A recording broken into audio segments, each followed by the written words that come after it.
नमस्कार, मी अमोल जाधव. तुम्ही पाहत आहात CSC मराठी हे यूट्यूब चॅनल.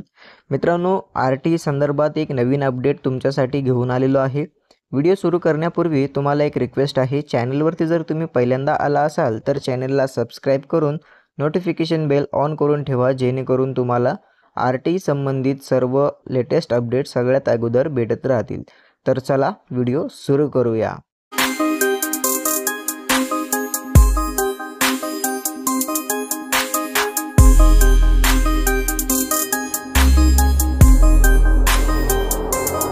राज्यभरात RTचे केवळ 50% प्रवेश झालेले आहेत. राज्यात 7,728 इतके सर्वाधिक प्रवेश हे पुणे जिल्ह्यात झाले आहेत, तर सर्वात कमी 92 प्रवेश हे सिंधुदुर्ग जिल्ह्यात झाले आहेत. ठाणे जिल्ह्यात 5,608 इतके प्रवेश झाले आहेत.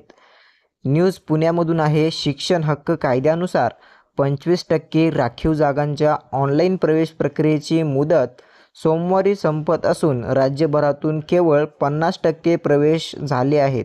बहुतांश पालकांना वेळेत कागदपत्र न मिळाल्याने त्यांना प्रवेश घेता आला नाही, तर काही पालकांनी प्रवेश नाकारले आहेत.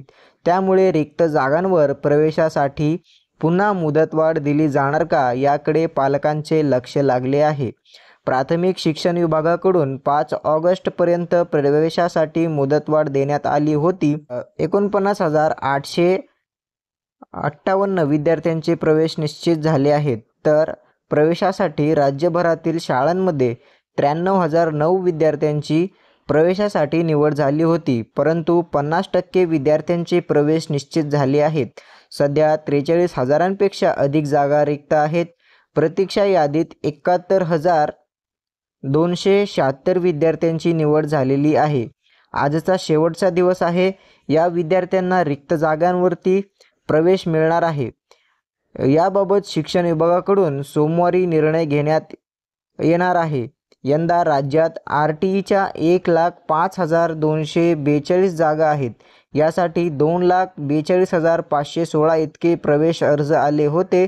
सोडतीच्या माध्यमातून 93,000 विद्यार्थ्यांना प्रवेशासाठी शाळा देण्यात आली.